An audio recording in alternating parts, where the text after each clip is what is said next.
नमस्कार। कृषि जगत चैनल से प्रस्तुत है राजस्थान का साप्ताहिक मौसम पूर्वानुमान। आज फाल्गुन कृष्ण पक्ष दशमी तिथि दिन रविवार और तारीख 23 फरवरी 2025 है। अब आप अचल सिंह देवराज से मौसम समाचार सुनिए। प्रदेश में बीते 24 घंटों में सर्द हवाओं के प्रभाव से तापमान में मामूली गिरावट दर्ज की गई है। मौसम विभाग से मिले आंकड़ों के अनुसार जयपुर और भरतपुर संभाग के कुछ स्थानों पर रात का तापमान 10 डिग्री से नीचे रिकॉर्ड हुआ है। फिलहाल समूचे प्रदेश में मौसम शुष्क बना हुआ है और अगले 2 दिन इसी तरह रहने की संभावना है। विभाग के अनुसार a fresh western disturbance is likely to affect north west India from the night of 24th February 2025 under its influence. Gradual rise in minimum and maximum temperatures by 2 to 4 degrees Celsius likely over plains of northwest India during next 4-5 days and no significant change thereafter। अर्थात आज से अगले 4-5 दिनों के दौरान ठंड का असर कमजोर होकर रात और दिन के तापमान में प्रतिदिन 1 से 2 डिग्री सेल्सियस की बढ़ोतरी होने की संभावना है, जिससे दिन में तेज धूप महसूस हो सकती है। आगे भी तापमान में असाधारण बदलाव की संभावना कम है। आज और कल राज्य के अधिकांश भागों में आसमान साफ और अधिकतर समय हवाओं का रुख पूर्वी दक्षिण पूर्वी रहने का अनुमान है। उसके बाद हवाएं दक्षिण पश्चिम दिशा से चल सकती है। भारतीय मौसम विभाग ने कल रात्रि से एक नया पश्चिमी विक्षोभ राजस्थान सहित उत्तर पश्चिम भारत के मैदानी इलाकों पर सक्रिय होने की संभावना जाहिर की है। इस विक्षोभ के असर से कल दोपहर के आसपास से ही पश्चिमी राजस्थान के इलाकों में आकाश में हल्के बादल दिखाई पड़ना शुरू होने की आशंका है, जो आगे रात्रि और 25 फरवरी को दिन के समय बादलों की गणना में और बढ़ोतरी होने के आसार हैं। इस तंत्र के प्रभाव से मंगलवार और बुधवार को बीकानेर, जोधपुर, अजमेर, जयपुर, भरतपुर, कोटा और उदयपुर संभाग के विभिन्न जिलों में बादल छाए रहेंगे, जिससे धूप छांव का मौसम बना रह सकता है। इस विक्षोभ का सर्वाधिक असर 27 और 28 फरवरी को रहने की संभावना है। इस समय अवधि में राज्य के अधिकांश भागों में दक्षिणी पश्चिम दिशा से 20 से 30 किलोमीटर प्रति घंटे की रफ्तार से तेज सतही हवाएं चलने तथा घटाटोप रहने और बीकानेर, श्रीगंगानगर, हनुमानगढ़, चूरू, नागौर, सीकर, झुंझुनू, अलवर और प्रदेश की राजधानी जयपुर के आसपास के क्षेत्रों में कहीं कहीं हल्की खंड बारिश या बूंदाबांदी होने की संभावना है। इस तरह की गतिविधियां 1 मार्च को सुबह के समय भी रह सकती है। उसके बाद तंत्र का असर समाप्त होकर उससे आगामी कुछ दिनों तक मौसम शुष्क रहने का पूर्वानुमान है। तापमान में बढ़ोतरी को ध्यान में रखते हुए किसान भाई फसलों में नियमित रूप से सिंचाई देने का कार्य जारी रखें। अगेती सरसों की फसल की कटाई के दौरान साथ में इकट्ठा भी करते रहें, अन्यथा आगामी दिनों में कहीं कहीं तेज हवाओं और छोटे बवंडर के असर से बनाई गई ढेरियों के बिखरने का अंदेशा भी बना रहेगा। खाली हुए खेतों में किसान भाई गर्मियों में पशुओं के लिए हरे चारे के लिए रजका बाजरा की बिजाई कर सकते हैं।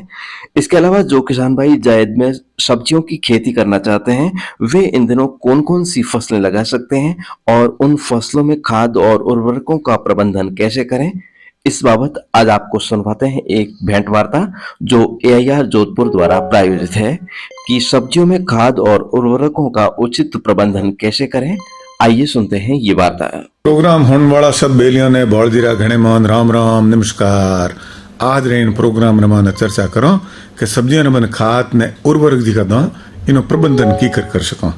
और विद्वान आदमी अपना पधारिया है डॉक्टर मनमोहन सुंदरिया जी, एक कीट वैज्ञानिक है, कृषि अनुसंधान केंद्र मंडूर रेमान ने। तो आओ साहब डॉक्टर मनमोहन जी सुंदरिया साहब राम राम। राम राम सर, राम राम।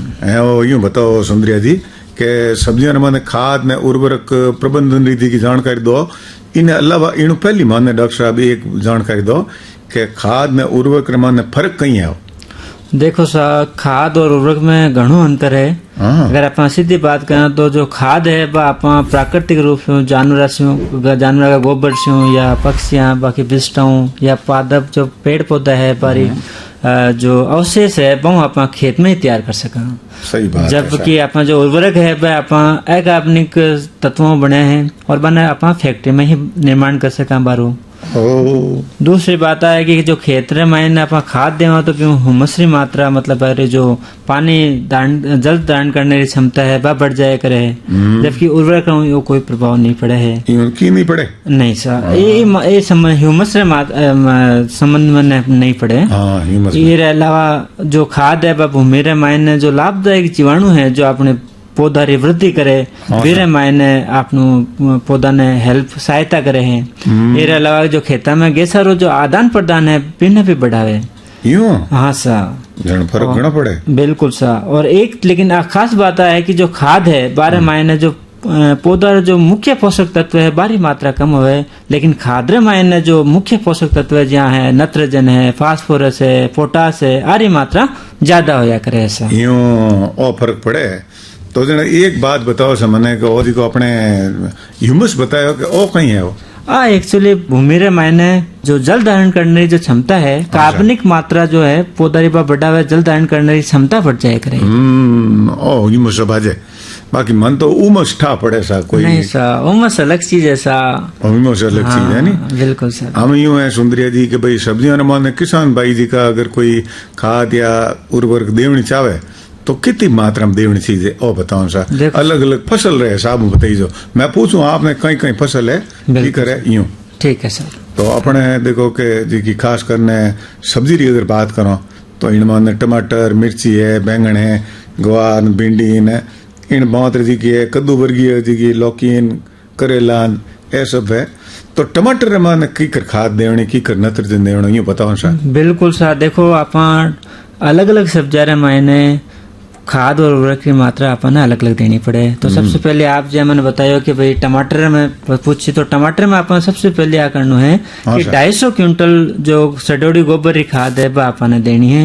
नाइट्रोजन की मात्रा अगर आपने अपन वेराइटी बोया है कोई किस्म बोया है तो अपन 120 किलो नाइट्रोजन देनी है, 80 किलो फास्फोरस देनी है और 50 किलो पोटास देनी है। ठीक है सर। जबकि अगर हाइब्रिड बीज बोया है अपन संकर बीज बोया है तो अपन 180 किलो नाइट्रोजन, 150 किलो फास्फोरस और 120 किलो पोटास देना है। ओ अपने संकर बीज है जी कोई तो पावरफुल है। हाँ सर। इनमें बत्तो चीज है। बिल्कुल सर बत्तो चीज है और उपज भी ज्यादा दिया करे अपन। हाँ सही बात है सर। उपज ज्यादा दे जन पे आप नाइट्रोजन बत्तो देना पड़ी। बिल्कुल सर देना पड़से सर। हमें यूं बताओ सर मिर्च रे माने जे मान लो कोई काम काज करनी चाहे तो खाद नाइट्रोजन कितो देना सर। देखो सर मिर्च रे मायने अपन 250 किलो क्विंटल तो अपन खसरोड़ी गोबर की खाद देनी है। 250 किलो। बिल्कुल सर। 150 किलो नाइट्रोजन देना है और 75 किलो ही फास्फोरस और 75 किलो ही पोटास देना है अपन। ठीक है सर। वो तो मिर्च रे माने काम हो गयो। मतलब टमाटर में ने मिर्च में अपने खाद जी की है 250 किलो होगी। बिल्कुल सर बिल्कुल।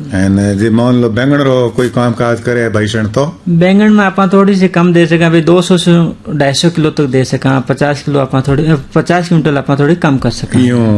इनमान 200 250 बीच आप मर्जी वैसे दे दो। बिल्कुल सर।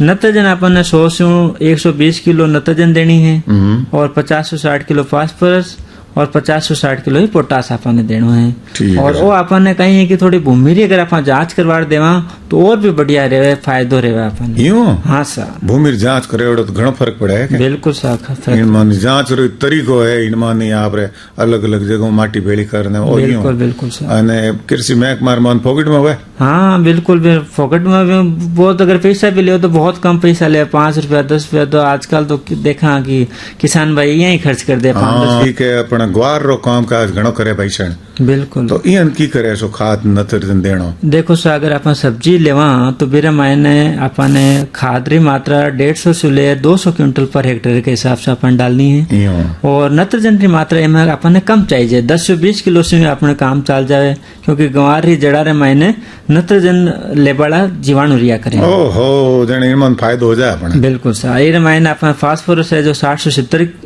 किलो और 60 से 70 किलो ही पोटास अपन देना है। बिल्कुल सर। तो गवार वाला काम ठीक है इनमन नाइट्रोजन जी को है वो आप 10-20 किलो ही देना पड़े। बिल्कुल सर बिल्कुल। एने मन तो आ के अपने भिंडी घणी भावे हो।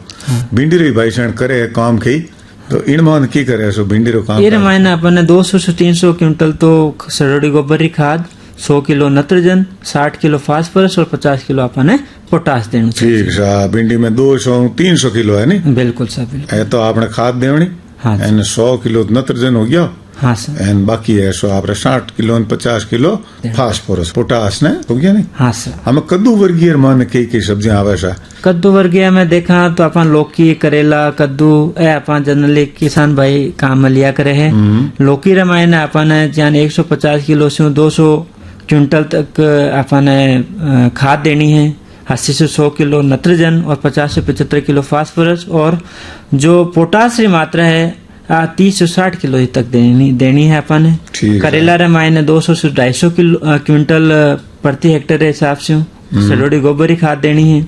50 से 100 किलो तक नत्रजन, 40 से 60 किलो फास्फोरस और 30 से 60 किलो पोटास अपन देना है। और कद्दू में? और कद्दू रामायण अपन ने 150 से 200 क्विंटल प्रति हेक्टेयर के हिसाब से सलोड़ी गोबर की खाद, 80 से 120 किलो नत्रजन और 50 से 100 किलो फास्फोरस और 30 से 60 किलो पोटास अपन ने देना है। बहुत बढ़िया, जोरदार जानकारी दी हो सुंदरी थे। तो हमें एक सवाल मार बेर आवे मगज में, खाद है, उर्वरक है और नर्सरी टाइम की तो देना चीज है। देखो सर, नर्सरी में मायने ये आवश्यकता कम पड़े।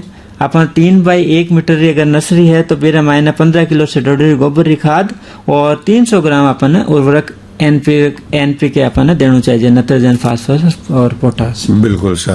हमें यूँ बताओ सा, किसान भाई जे मान लोग सब्जियों काम काज करे तो खाद है, उर्वरक है, इनो अपन की कर देना चाहिए सा, प्रबंधन की कर करो? देखो सर, आप बहुत मोटी बात पूछी। एक बात काम रही है कि जी आपने बताया मैं कि भी खाद नत्रजन कितनी देनी है, तो सबसे पहले अपन ध्यान रखना जो खाद है वह अंतिम जुताई के टाइम में अपने भूमि रामायण मिला देनी चाहिए। तो जो बीज जो पौधा हो गया तो बिना मिल जाया करे। दूसरी बात, भूमि रामायण नत्रजन आधी मात्रा और फास्फोरस और पोटास की पूरी मात्रा भूमि ने अपना अंतिम बुआई जब अपन करा बी टाइम भूमि में मिला देनी चाहिए। और बाकी जो मात्रा है वह अपने 2 या 3 भागा में बांट और 30, 50 और 75 दिन के अंतराल में अपन पौध रुपाई करिए बीच टाइम अपन दे देनी चाहिए। ठीक सा। और अगर पोषक तत्व अपन छिड़काव भी कर अपन दे सका, ये रामायण अपन यूरिया रो जो छिड़काव है वो 0.4 से 0.5% कंसंट्रेशन बना भी को अपन छिड़काव दे सका। बहुत बढ़िया मनमोहन जी सुंदरिया साहब, आज आप पधारिया एन सब्जियों रमोहन जी को है खाद और उर्वरक प्रबंधन की कर करनो इन बाबत बयान जानकारी दी। घणे मोहन धन्यवाद है। तो किसान साथियों, उम्मीद करते हैं कि ये जानकारी आपको जरूर पसंद आई होगी और आगे आप किस विषय पर वार्ता सुनना पसंद करते हैं इसके लिए आप कमेंट बॉक्स में जरूर लिखें। फिलहाल आज के मौसम बुलेटिन में अभी के लिए बस इतना ही। कल सुबह इसी समय हमारी फिर से होगी मुलाकात। तब तक के लिए इजाजत दीजिए। नमस्कार।